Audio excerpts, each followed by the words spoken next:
Semua dokter terbaik sudah angkat tangan. Gadis cantik, pewaris keluarga kaya raya, koma berbulan-bulan tanpa harapan. Tapi di saat semua menyerah, datang seorang pria lusuh dengan tangan kasar dan pakaian kumal. Ia berkata pelan, "Berikan aku 1 jam, dan aku akan menyembuhkannya dari koma." Semua menertawakannya, bahkan sang ayah menganggapnya gila. Namun ketika pria itu menyentuh tubuh sang gadis, detak jantungnya kembali, jari-jarinya bergerak, dan napasnya perlahan hidup lagi. Siapa sebenarnya pria misterius ini? Apakah ia hanyalah manusia biasa? Atau saluran dari keajaiban Tuhan? Hujan mengguyur Jakarta malam itu. Langit kelabu, seolah ikut menangis bersama hati seorang ayah yang duduk di tepi ranjang rumah sakit pribadi. Di dalam kamar luas beraroma obat-obatan dan mesin medis canggih, seorang pria berusia 55 tahun menatap wajah putrinya yang terbaring tak berdaya. Dialah Rani Prameswari, 25 tahun, pewaris tunggal kerajaan bisnis keluarga Baskoro Group, perusahaan besar yang menaungi hotel, properti, dan retail di seluruh negeri. Sebelum malam kelam itu datang, Rani dikenal sebagai sosok muda yang luar biasa. Cerdas, tangguh, dan berwibawa. Namanya sering terpampang di majalah bisnis, disebut-sebut sebagai penerus jenius ayahnya, Dharma Baskoro. Tapi kini, semua yang dulu bersinar di matanya telah padam.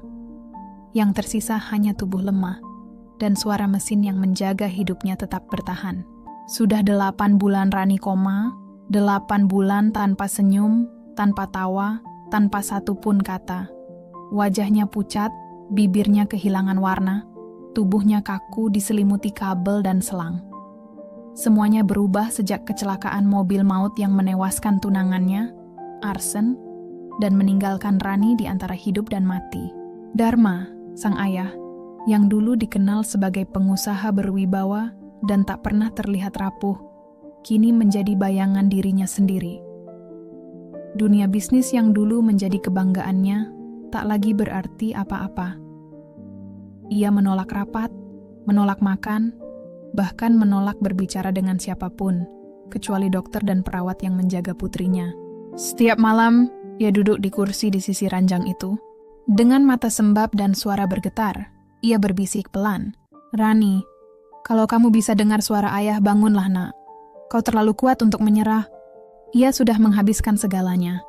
Dari dokter spesialis Singapura, Jepang, Jerman, hingga Amerika, semua didatangkan. Alat-alat medis terbaru dibeli, metode eksperimental pun dicoba. Tapi hasilnya tetap sama, stabil, tanpa perkembangan. "Fungsi otaknya tidak menurun, Pak," kata dokter asing terakhir yang datang.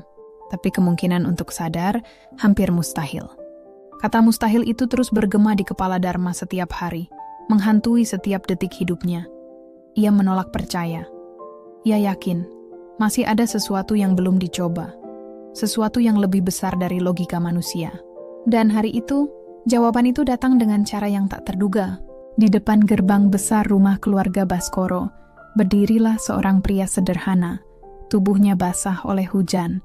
Bajunya lusuh, wajahnya teduh. Namanya Wira, usia 32 tahun, seorang terapis pijat saraf dari desa. Ia bukan dokter, bukan dukun, tapi mewarisi ilmu penyembuhan turun-temurun dari leluhurnya. Selama 3 malam berturut-turut, ia mendapat mimpi yang sama. Dalam mimpinya, seorang wanita terbaring di ranjang putih dikelilingi cahaya lembut. Lalu sebuah suara berbisik, "Bangunkan dia dengan tanganmu. Bukan karena kekuatanmu, tapi karena ketulusanmu." Ia tak tahu siapa wanita itu, tapi hatinya membawanya ke rumah keluarga Baskoro. Sambil menatap langit, ia berbisik pelan, "Jika ini kehendakmu, izinkan aku menjadi perantaramu." 2 penjaga rumah memandangnya dengan tatapan curiga. "Bapak siapa? Mau ngapain ke sini?" "Saya Wira, Pak. Saya datang untuk membantu," jawabnya tenang. "Bantu? Ini bukan tempat minta sumbangan," ejek mereka. Wira hanya tersenyum, menunduk sopan. "Saya tidak datang untuk meminta. Saya datang karena hati saya digerakkan Tuhan. Saya dengar putri Pak Dharma sakit. Mungkin saya bisa menolong dengan pijatan saraf." Kedua penjaga tertawa sinis. "Bapak dari mana sih? Ini rumah orang kaya. Yang bisa bantu mereka ya dokter, bukan tukang pijat." Tapi Wira tetap tenang. Bayan hanya ingin bicara dengan Pak Dharma Baskoro. "Tolong, biarkan saya masuk. Saya hanya ingin membantu." Kata-kata itu membuat salah satu perawat yang lewat berhenti. Ia menatap Wira lama. Ada sesuatu di mata pria itu. Ketulusan yang sulit dijelaskan. Ia pun berkata pelan kepada penjaga, "Biar saya sampaikan ke Pak Dharma." Tak lama, perawat itu masuk ke ruangan besar tempat Dharma duduk di samping putrinya. "Pak Dharma, maaf mengganggu. Ada seorang pria di luar. Katanya, dia bisa membantu Nona Rani." Dharma menoleh tajam. "Maksudmu dokter baru?" "Bukan, Pak. Dia orang sederhana. Katanya bisa membantu lewat pijatan saraf." Dharma tersenyum sinis. "Pijat saraf? Rumah sakit terbaik di dunia sudah menyerah, dan sekarang kau bawa tukang pijat kampung untuk menggantikannya?" Perawat itu menunduk. "Saya tahu ini terdengar aneh, Pak. Tapi dia berbicara dengan sangat tenang. Katanya Tuhan menuntunnya ke sini. Dia tak minta bayaran. Apa salahnya mencoba, Pak? Kasihan Nona Rani." Suasana ruang rawat itu begitu sunyi. Hanya terdengar suara mesin medis yang berdetak pelan. Dharma Baskoro duduk diam di kursi. Pandangannya kosong. Pikirannya melayang. Kata-kata perawat barusan masih menggema di telinganya. Katanya, Tuhan yang menuntunnya ke sini. Kalimat sederhana itu menembus dinding logika dan kesombongan yang telah lama ia bangun. Tuhan menuntunnya, gumamnya pelan. Seperti mengulang sesuatu yang sudah lama tak ia ucapkan. Ia menarik napas panjang dan berkata lirih, "Baiklah, suruh dia masuk. Aku ingin bicara dengannya." Perawat itu berlari kecil keluar ruangan. Beberapa menit kemudian, pintu kamar terbuka dan masuklah seorang pria berpakaian sederhana. Wira. Langkahnya tenang, tapi ada keyakinan dalam sorot matanya. Sementara Dharma, dengan jas rapi dan wajah keras, menatapnya tajam dari ujung kepala hingga kaki. Dari sandal jepit basah, baju lusuh, hingga tangan kasar yang tampak penuh bekas kerja. "Jadi ini orangnya?" Suara Dharma rendah namun dingin. "Orang yang katanya bisa menyembuhkan anak saya hanya dengan pijatan?" Wira menunduk sopan. "Iya, Pak. Nama saya Wira. Tapi saya tidak menjanjikan kesembuhan. Saya hanya berusaha. Selebihnya, Tuhan yang menentukan." Dharma mengangkat alis, separuh mengejek. "Kau pikir dokter dari luar negeri yang kubayar miliaran itu kalah sama pijatan kampungmu?" Namun Wira tetap tenang. "Saya tidak datang untuk bersaing dengan siapapun, Pak. Saya hanya ingin mencoba. Kadang, keyakinan dan kesembuhan tidak datang dari tempat yang sama." "Henning," kata-kata itu mengguncang sisi terdalam hati Dharma. Sisi yang sudah lama hilang ditelan gengsi dan kesombongan. Tapi ia tetap menahan diri, tertawa kering. "Baiklah. Kalau begitu buktikan. Tapi kalau kau mempermainkan harapan saya, kau akan menyesal datang ke sini." Wira mengangguk pelan. "Saya mengerti, Pak. Saya datang bukan untuk bermain-main." Mereka pun masuk ke kamar Rani. Cahaya lembut sore itu menembus tirai, menyorot wajah pucat perempuan muda berusia 25 tahun yang telah berbulan-bulan tertidur dalam koma. Wira berhenti di depan ranjang, menatap lama. Ada sesuatu di matanya, semacam haru. Seperti melihat seseorang yang sudah lama ia rindukan, padahal tak pernah bertemu sebelumnya. "Ini, Nona Rani?" tanyanya perlahan. Dharma hanya mengangguk singkat. "Kalau kau mau mencoba, lakukan cepat, tapi jangan ganggu alat medisnya." Wira membuka tas kecilnya. Dari dalam ia mengeluarkan sebotol minyak kelapa beraroma lembut dan selembar kain putih. Tangannya tampak kasar, tapi saat menyentuh pergelangan tangan Rani, gerakannya begitu lembut. Ia menutup mata, berdoa dalam hati. "Ya Tuhan, jadikan tangan ini alatmu, bukan kebanggaan diriku. Jika Engkau berkehendak, hidupkanlah yang Kau izinkan hidup." Perawat dan Dharma memperhatikannya penuh curiga. Wira mulai menekan titik-titik tertentu di tangan dan leher Rani, perlahan dan berirama. Gerakannya tampak sederhana, tapi ada kedamaian dalam setiap sentuhannya. Setiap saraf punya jalan untuk berbicara. Bisiknya lirih. "Kita hanya perlu mendengarkan bahasa yang tak terdengar." Dharma berdiri di belakang, menahan emosi. Baginya, semua ini tampak seperti sandiwara. Tapi di tengah rasa marah dan sinis itu, tiba-tiba sesuatu membuatnya terpaku. Monitor di sisi ranjang berbunyi lebih cepat. Garis detak jantung Rani naik sedikit. "Pak, lihat grafiknya!" seru perawat kaget. Dharma menatap layar itu dengan mata melebar. "Apa yang terjadi?" Wira tidak berhenti. Ia terus menekan satu titik di bawah telinga Rani, lalu menarik napas panjang. Tubuhnya masih mendengar, Pak. Dia belum pergi. Dia hanya tersesat dalam tidur yang terlalu dalam. Air mata menetes di pipi Wira, bukan karena bangga, tapi karena haru. Tubuh yang selama 8 bulan tak merespons kini mulai bergerak samar. Sementara Dharma berdiri kaku, hatinya bergetar hebat. Semua dokter gagal membuat perubahan sekecil ini. Namun pria sederhana dengan baju lusuh di hadapannya justru menyalakan seberkas harapan. Pip, pip. Suara mesin medis berubah ritmenya, seolah ikut berdoa dalam hening. Setelah hampir 1 jam, Wira berhenti. Ia menunduk, menyeka keringat di dahinya. "Saya sudah selesai untuk hari ini, Pak." Tubuhnya mulai menerima sentuhan. Tapi ini belum akhir. "Kalau Tuhan mengizinkan, saya akan datang lagi besok." Dharma tak langsung menjawab. Ia menatap putrinya lama, lalu memalingkan wajah. "Pergilah dulu," katanya pelan. "Aku perlu berpikir." Wira menunduk hormat, melangkah perlahan menuju pintu. Namun sebelum keluar, suara berat itu memanggilnya lagi. "Wira." Pria itu berhenti, menoleh. Dharma menatapnya tajam. "Kenapa engkau melakukan ini? Kau tak minta bayaran, tak cari nama. Apa engkau tidak takut dianggap penipu?" Wira tersenyum lembut. "Saya bukan penyembuh, Pak. Saya hanya menyentuh dengan cara yang diajarkan Tuhan pada hati saya. Kalau ada yang sembuh, itu bukan karena saya, tapi karena Dia yang menulis takdir." Kata-kata itu menembus dada Dharma. Jujur, tenang, tapi kuat. Seperti air yang perlahan mengikis batu yang keras. Ia hanya diam, menatap punggung pria itu hingga menghilang di balik pintu besar rumahnya. Sore itu, hujan kembali turun. Rintiknya lembut, membasuh jendela kamar yang berembun. Dan di dalam ruangan itu sesuatu terjadi. Samar, tapi nyata. Jari Rani bergerak pelan. Sangat halus, nyaris tak terlihat. Namun cukup untuk membuat monitor berbunyi dengan nada berbeda. "Pa, tangannya bergerak," seru perawat tercekat. Dharma tak menjawab. Ia hanya menatap wajah putrinya dengan mata berkaca-kaca. Untuk pertama kalinya setelah berbulan-bulan, sebuah kalimat muncul dalam hatinya. Mungkin ini bukan kebetulan. Karena terkadang, keajaiban tidak datang lewat kilatan cahaya atau suara dari langit. Ia datang lewat tangan yang kasar, doa yang sederhana, dan keyakinan yang tulus. Dan pagi itu, di antara aroma obat dan sisa hujan yang belum reda, sesuatu mulai hidup kembali. Sudah 3 hari sejak pertama kali Wira datang ke rumah besar keluarga Baskoro.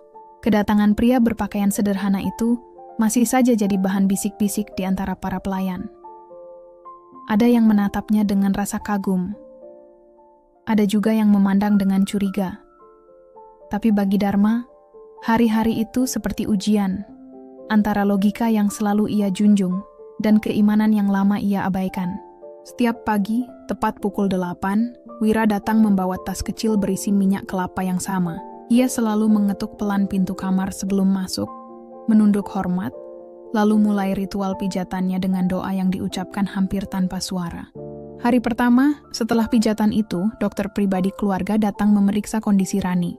"Pak Dharma, ini aneh, tapi bagus. Ada sedikit peningkatan di gelombang saraf motorik," katanya tak percaya. Dharma terdiam. Ia tak mau cepat yakin, tapi di dalam hatinya ada sesuatu yang mulai goyah. Seolah harapan kecil yang dulu padam, kini menyalakan bara lagi. Hari kedua Rani tampak lebih tenang. Warna kulitnya tak sepucat sebelumnya, kelopak matanya sesekali bergerak halus, seperti orang yang sedang bermimpi. Dharma melihat semua itu dengan campuran rasa kagum, takut, dan malu. Ia tak ingin mengaku, tapi pria sederhana itu mulai membuatnya percaya bahwa mungkin keajaiban benar-benar ada. Pagi berikutnya, Wira datang lagi dengan senyum tenang. "Selamat pagi, Pak Dharma," sapanya lembut. "Pagi," jawab Dharma datar, tapi kini tanpa tatapan sinis seperti dulu. "Bagaimana keadaannya hari ini?" tanya Wira. "Stabil," jawab Dharma singkat. "Dokter bilang ada sedikit reaksi otot." Wira menatap wajah Rani yang masih tertidur dan berbisik. Tubuhnya sedang berjuang untuk kembali, Pak. Ia sedang mengetuk pintu kesadarannya. Kata-kata itu membuat dada Dharma bergetar tanpa ia sadari. Saat Wira mulai memijat, suasana kamar berubah seolah lebih hangat. Gerakannya lembut. Setiap tekanan di titik saraf disertai napas panjang dan doa yang lirih. Ia menekan bagian leher, pundak, lalu ujung jari Rani. Dengan pola yang sama setiap hari. Pelan, konsisten, dan penuh kasih. Dharma akhirnya bertanya pelan. "Kenapa kau selalu berdoa dulu sebelum mulai?" Wira tersenyum. "Karena saya bukan siapa-siapa, Pak. Saya tak ingin tangan saya bekerja tanpa izin dari yang memberi kehidupan." "Jadi kau percaya ini bukan sekadar keterampilan?" "Bukan, Pak. Ilmu bisa dipelajari, tapi keikhlasan harus diizinkan." Dharma terdiam. Kalimat itu menusuk hatinya. Ia merasa malu, karena selama ini hidupnya hanya berputar di antara kontrol dan logika, tanpa ruang untuk keikhlasan. Hari itu, sesuatu yang tak disangka terjadi. Jari Rani bergerak pelan tapi jelas. Wira menghentikan pijatannya, matanya berkaca-kaca. "Pak, lihat tangannya," bisiknya. Dharma mendekat, napasnya tercekat. Ia melihat sendiri jari putrinya bergerak bukan karena refleks, tapi karena kesadaran. "Rani," panggil Dharma lirih. Tubuh Rani belum menjawab, tapi dadanya naik turun sedikit lebih cepat. Wira tersenyum, dia mendengar suara bapak. Dharma tak sanggup menahan air mata. Untuk pertama kalinya setelah berbulan-bulan, pria keras itu menangis. Ia menggenggam tangan putrinya erat-erat. "Nak, ayah di sini, dengar suara ayah ya." Wira menunduk dalam, tak ingin terlihat ikut menangis. Tapi di balik ketenangannya, dadanya berguncang hebat. Setiap tetes air mata di ruangan itu terasa seperti doa yang baru saja dikabulkan. Sore hari Wira berpamitan pulang. Tapi sebelum melangkah keluar, Dharma memanggilnya. "Wira." Pria itu berhenti dan menoleh. "Kenapa kau mau repot-repot datang ke sini setiap hari? Aku belum memberimu apapun. Bahkan aku sempat menghina kau." Wira tersenyum tenang. "Saya tidak datang untuk uang, Pak. Saya datang karena saya tahu rasanya kehilangan harapan." "Kau juga pernah kehilangan seseorang?" tanya Dharma. Wira menunduk. "Iya, Pak. Dulu istri saya koma setelah kecelakaan. Dokter menyerah. Tapi saya terus berdoa, terus berusaha. Saya pijat dia setiap hari dengan cara ini. Sampai akhirnya dia bangun. Tapi tak lama, Tuhan memanggilnya." Suaranya bergetar. "Sejak hari itu saya berjanji akan membantu siapapun yang masih punya harapan, supaya mereka tak menyesal karena menyerah terlalu cepat." Keheningan menyelimuti kamar. Hanya suara rintik hujan di luar jendela. Dharma menatap tangan Wira, kasar, penuh bekas luka, tapi begitu lembut saat menyentuh Rani. Untuk pertama kalinya, di matanya tak ada lagi curiga, hanya hormat yang tulus. Malam itu, setelah Wira pulang, Dharma duduk sendirian di samping ranjang putrinya. Ia menggenggam tangan Rani. "Maafkan ayah, Nak. Ayah terlalu sibuk dengan dunia, sampai lupa kalau kesembuhan bukan cuma urusan uang." Suaranya parau. "Ayah janji, ayah tak akan sombong lagi." Tiba-tiba, Rani mengerang pelan. Dharma terlonjak. "Rani," panggilnya cepat. Kelopak mata Rani bergetar. Bibirnya bergerak, nyaris tak terdengar. Tapi Dharma yakin ia mendengar satu kata yang membuat seluruh dunia berhenti berputar. "Ayah." Tangis Dharma pecah. Ia menekan bel perawat dengan tangan gemetar. Dia bicara." Para perawat berlari masuk. Monitor menunjukkan peningkatan drastis pada aktivitas saraf. "Ini luar biasa, Pak. Ini tanda kesadaran," seru dokter tak percaya. Dharma tak bisa berkata-kata. Ia hanya menangis, memeluk tubuh putrinya yang mulai bergerak pelan, lalu berbisik, "Terima kasih Tuhan." Dan terima kasih Wira. Keesokan harinya, kabar itu menyebar cepat. Para dokter menyebutnya keajaiban medis. Tapi Dharma tahu, bukan itu jawabannya. Di luar rumah besar itu, Wira menatap langit dengan senyum lembut. Ia tahu perjuangan belum selesai, tapi sesuatu yang besar sudah dimulai. Karena kadang, keajaiban tidak datang dari tangan yang halus atau ilmu yang tinggi, melainkan dari hati yang rela tunduk pada kuasa ilahi. Di antara doa, air mata dan tangan yang kasar, Perlahan kehidupan mulai pulih, satu napas demi satu napas. Pagi itu, cahaya matahari menembus lembut tirai jendela besar kamar Rani. Burung-burung di taman belakang bersahutan, seolah mereka juga merayakan sesuatu yang baru. Di sisi ranjang, Dharma duduk dengan mata sembab. Tatapannya tak lepas dari wajah putrinya yang kini tampak lebih segar dari hari-hari sebelumnya. Perawat yang berjaga tiba-tiba menahan napas. Kelopak mata Rani bergerak lagi. Dharma spontan berdiri. Rani, suaranya bergetar. Dan di antara cahaya yang menembus jendela, mata itu perlahan terbuka. Setengah, lalu penuh. Tatapan samar itu berusaha mengenali dunia yang lama ia tinggalkan. Rani sayang, ini ayah. Kau dengar suara ayah? Rani mencoba bicara. Suaranya serak, lemah. Tapi cukup untuk membuat seluruh dunia berhenti berputar. Satu kata saja. Ayah. Dharma menunduk, menangis memeluk putrinya erat-erat. Ya Tuhan, terima kasih, terima kasih. Perawat panik memanggil dokter. Beberapa menit kemudian, ruangan itu dipenuhi banyak orang. Dokter, suster, dan asisten pribadi keluarga Baskoro. Semuanya terpaku pada Rani yang kini membuka mata, sadar penuh. Ini mustahil, gumam dokter asing dengan wajah tak percaya. Tidak ada tanda-tanda menuju kesadaran penuh sebelumnya. Ini di luar penjelasan medis. Namun Dharma tak lagi peduli dengan logika siapapun. Ia hanya tahu satu hal, putrinya kembali. Siang harinya, suasana rumah itu berubah total. Yang selama ini muram dan hampa, kini penuh tawa, cahaya, dan rasa lega. Namun di tengah euforia itu, satu nama terus berputar di benak Dharma. Wira. Panggil Wira, katanya tegas kepada pengawal. Aku ingin dia datang sekarang juga. Beberapa jam kemudian, Wira datang dengan langkah tenang seperti biasa. Tak ada ekspresi terkejut, hanya senyum syukur yang sederhana. Pak Dharma, ucapnya sambil menunduk hormat. Saya dengar Nona Rani sudah sadar. Alhamdulillah. Dharma menatapnya lama, lalu maju dan menggenggam tangannya erat-erat. Wira, aku tak tahu harus berkata apa. Kau bukan hanya menolong anakku, kau menghidupkan kembali separuh jiwaku. Wira menunduk menatap lantai. Saya tidak menyembuhkan, Pak. Saya hanya perantara. Yang menyembuhkan tetap Tuhan. Dharma menepuk bahunya pelan. Apapun itu, jasamu tak akan pernah kulupakan. Beberapa hari kemudian, Rani mulai bisa berbicara dengan lancar, meski tubuhnya masih lemah. Saat pertama kali mendengar nama Wira, matanya menyipit bingung. Siapa dia? Semua orang menyebut-nyebut nama itu. Tanyanya pelan. Dia orang yang menyelamatkanmu, nak. Jawab Dharma dengan suara bergetar. Kau mungkin tak ingat, tapi tangan kasarnya lah yang membangunkanmu dari tidur panjang itu. Rani terdiam. Ada sesuatu yang hangat di dadanya. Perasaan aneh yang belum bisa ia jelaskan. Keesokan harinya, saat Wira datang untuk memeriksa ulang titik sarafnya, Rani sudah bisa duduk. Ia menatap pria itu dengan rasa ingin tahu. Jadi, ini Bapak Wira yang semua orang bicarakan? Tanyanya lembut tapi sedikit ragu. Wira menunduk hormat. Iya Nona, tapi panggil saja saya Wira. Rani memperhatikan wajahnya. Kulit legam, tangan kasar, tapi senyumnya menenangkan. Tak ada kesan mewah. Tapi entah kenapa, hati Rani terasa damai. Bapak, yang menyentuh tangan saya waktu saya masih tidur? Wira tersenyum lembut. Saya hanya membantu tubuhmu mengingat caranya untuk pulang.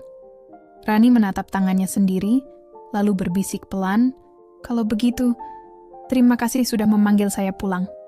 Suasana mendadak hening. Dharma yang berdiri di pojok ruangan hanya bisa menatap dengan mata sendu, antara haru dan cemas. Hari berganti minggu, kondisi Rani terus membaik.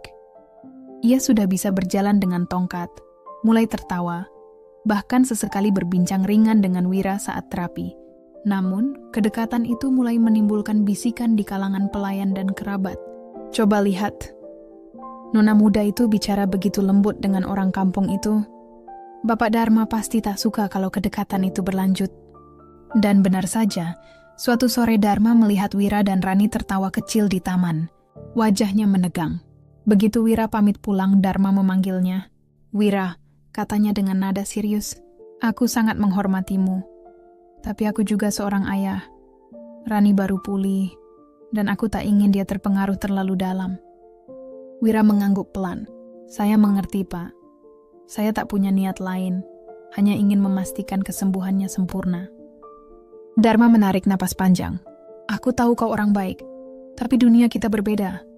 Wira tersenyum lembut. Justru karena berbeda, kita bisa saling melengkapi, Pak. Tapi jangan khawatir, saya tahu batas. Ucapan itu membuat Dharma terdiam. Ada sesuatu dalam suara Wira, ketulusan yang sulit dibantah. Namun sebagai ayah, ia tetap khawatir. Malam itu, ketika semua penghuni rumah telah terlelap, Rani masih duduk di tepi jendela kamarnya. Matanya menatap langit yang gelap tanpa bintang, sementara angin malam menyelinap perlahan lewat celah tirai. Ia memejamkan mata pelan, dan suara itu kembali terdengar di kepalanya. Suara Wira, lembut dan menenangkan. Saya hanya membantu tubuhmu mengingat caranya untuk pulang. Entah kenapa kalimat sederhana itu terus bergema di hati Rani. Air matanya jatuh tanpa alasan yang jelas. Kenapa suara itu terasa begitu menenangkan? Bisiknya lirih. Ia menatap tangannya sendiri, lalu menekan lembut titik di pergelangan yang dulu pernah disentuh oleh Wira. Seketika, ada kehangatan samar yang menjalar pelan dari sana. Wira, ucapnya lirih, seolah sedang memanggil sesuatu yang tak terlihat. Sementara itu, jauh dari rumah besar tempat Rani tinggal, Wira juga belum terlelap. Ia duduk di beranda rumah kecilnya di pinggiran kota. Angin malam bertiup pelan, membawa aroma tanah yang masih basah setelah hujan sore tadi. Wira menatap langit yang sama, lalu berdoa dalam hati, "Ya Tuhan, jangan biarkan hati ini jatuh pada rasa yang salah. Cukup biarkan aku bahagia, melihatnya hidup kembali." Dan malam itu, tanpa mereka sadari, dua hati dari dua dunia berbeda mulai bergetar dalam frekuensi yang sama, tenang, tulus, tapi terlarang. Kadang, keajaiban bukan cuma saat tubuh kembali hidup, tapi ketika hati mulai merasakan sesuatu yang belum pernah ia kenal sebelumnya. Rani kini telah benar-benar pulih dari koma. Sudah 2 bulan berlalu sejak ia membuka matanya untuk pertama kali. Hari-harinya kini penuh dengan senyum, tawa, dan langkah-langkah kecil menuju kesembuhan. Namun ada satu hal yang tak bisa ia sembunyikan. Hatinya lah yang kini berdetak tak menentu setiap kali mendengar nama Wira. Wira pun masih datang setiap 2 hari sekali. Bukan hanya karena tugas terapi, tapi juga karena permintaan Dharma, ayah Rani, agar ia mendampingi pemulihan saraf putrinya. Setiap sesi terapi selalu terasa damai, penuh rasa syukur. Tapi di balik ketenangan itu, sesuatu perlahan tumbuh, sesuatu yang tak bisa dijelaskan dengan logika. Suatu sore, di taman belakang rumah, Rani duduk di kursi rotan dengan buku di pangkuannya. Ketika Wira datang, senyumnya mengembang lembut. "Wira, duduklah. Hari ini, tak usah terapi dulu. Aku hanya ingin bicara." Wira menurut, duduk beberapa langkah darinya. "Apa yang ingin Nona bicarakan?" tanyanya sopan. Rani menatap langit biru, suaranya bergetar pelan. "Tentang rasa yang muncul entah dari mana." Wira terdiam, mencoba mengalihkan pandangan, tapi Rani melanjutkan, lirih namun mantap. "Sejak aku sadar, entah kenapa, wajah pertama yang selalu muncul di mimpiku adalah wajahmu. Suara yang paling sering kudengar adalah suaramu. Aku tak tahu harus bagaimana menjelaskannya." Wira menarik napas panjang. "Nona, saya hanya orang sederhana. Hidup saya jauh dari dunia Nona. Apa yang saya lakukan hanyalah kewajiban manusia untuk menolong sesamanya." Rani menatapnya dalam. "Tapi hatiku tidak memilih berdasarkan dunia, Wira. Ia hanya tahu siapa yang membuatnya hidup kembali." Wira menunduk, menahan getaran di dadanya. Ia pun merasakan hal yang sama, tapi mencoba menahannya. "Rani, jangan ucapkan itu," katanya pelan. "Cinta bisa jadi ujian, terutama kalau datang dari arah yang tak seharusnya." "Jadi, menurutmu cinta ini salah?" tanya Rani, hampir berbisik. Wira menatapnya dengan mata teduh. "Bukan salah, tapi mungkin tidak untuk dimiliki. Kadang Tuhan mempertemukan 2 jiwa, bukan untuk bersama, tapi untuk saling menyembuhkan." Air mata Rani jatuh. Ia ingin menyangkal, tapi hatinya tahu, kata-kata Wira itu benar. Beberapa hari kemudian kabar mengejutkan datang. Rani akan dibawa ke luar negeri untuk perawatan lanjutan. Persiapan dilakukan cepat, tapi bagi Rani, kabar itu terasa seperti pisau yang mengiris pelan-pelan. "Kenapa aku harus pergi jauh? Aku sudah sehat," katanya pada ayahnya. Dengan nada getir, Dharma menatapnya penuh kasih. "Kau memang sudah sembuh, Nak. Tapi tubuhmu butuh pemantauan lanjutan. Dan ayah pikir, kau perlu menjauh sejenak dari semua yang membuatmu terlalu emosional. Rani menunduk, matanya mulai basah. Ia tahu apa maksud ayahnya. Ini tentang Wira. Ayah, ucapnya lirih. Kalau bukan karena dia, aku mungkin tak akan bisa memanggilmu ayah lagi. Dharma terdiam lama. Ia memejamkan mata, menahan air mata yang hampir jatuh. Aku tahu, bisiknya, tapi aku juga seorang ayah. Aku takut kau tersakiti oleh perbedaan dunia yang terlalu jauh. Malam itu, sebelum keberangkatannya ke luar negeri, Rani diam-diam melangkah keluar dari rumah besar itu. Angin malam berhembus lembut, membawa aroma tanah yang basah seolah tahu ada hati yang sedang bergetar di ambang perpisahan. Langkah Rani terhenti di depan sebuah rumah kayu sederhana di pinggiran kota. Hanya ada satu lampu minyak yang berayun pelan di beranda, memantulkan cahaya kekuningan yang lembut. Wira yang sedang duduk di sana sontak berdiri kaget melihat sosok yang datang. "Nona Rani, kenapa datang malam-malam begini?" Suaranya bergetar, separuh tak percaya, separuh ingin menahan waktu.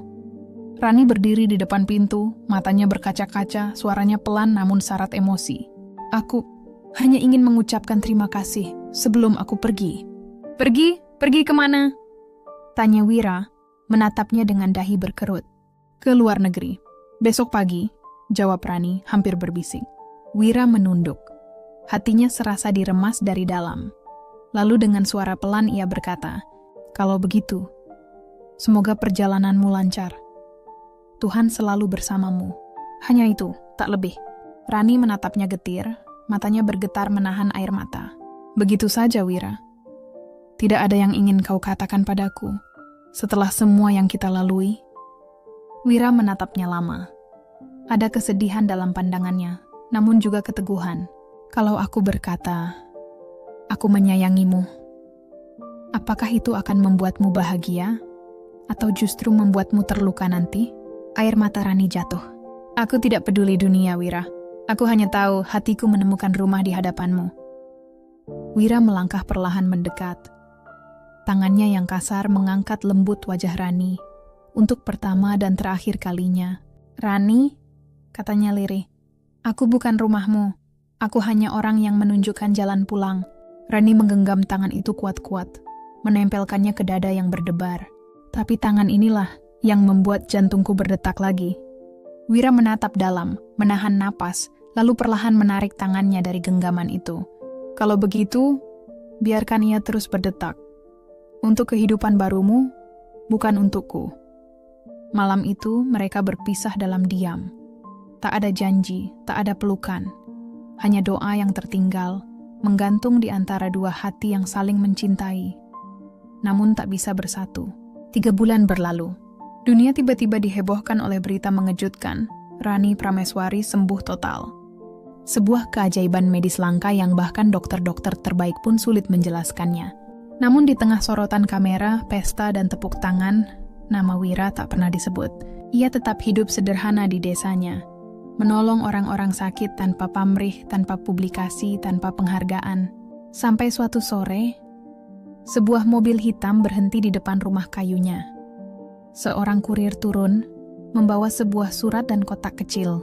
"Ini untuk Pak Wira," katanya. "Titipan dari luar negeri, dari seseorang bernama Rani Prameswari." Tangan Wira bergetar saat menerima kiriman itu. Perlahan, ia membuka amplopnya. Tulisan tangan Rani tergores indah di atas kertas putih, dengan aroma lembut yang familiar.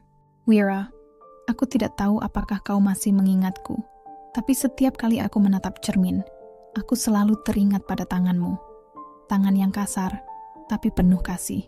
Aku telah sembuh sepenuhnya. Hidupku kini penuh cahaya. Tapi di setiap doaku, selalu ada namamu. Aku tidak meminta kita bersatu. Aku hanya ingin kau tahu, hidupku adalah hadiah kedua yang datang melalui tanganmu. Terima kasih, sudah menyentuh bukan hanya tubuhku, tapi juga hatiku. Rani." Di dalam kotak kecil itu, ada sebuah kalung perak berbentuk tangan terbuka, simbol penyembuh. Wira tersenyum, matanya berkaca-kaca. Ia menatap langit senja dan berbisik pelan, "Terima kasih Tuhan. Keajaibanmu nyata." bahkan lewat tangan yang penuh luka. Angin sore berhembus lembut, daun-daun menari, seolah menyampaikan pesan dari jauh, bahwa cinta sejati tak selalu harus memiliki. Kadang cukup dengan melihat orang yang kita cintai hidup bahagia, itu sudah menjadi keajaiban terbesar. Karena sesungguhnya, keajaiban bukan sekadar bangkit dari koma, tapi saat hati yang retak, kembali percaya pada cinta dan pada Tuhan. Wira memang tak memeluk Rani, tapi lewat ketulusan dan keikhlasannya, ia telah memeluk dunia, sebab Tuhan seringkali menunjukkan mukjizatnya, bukan lewat tangan para dokter, bukan lewat teknologi canggih, tapi lewat seseorang yang sederhana, yang datang membawa hati bersih dan niat tulus.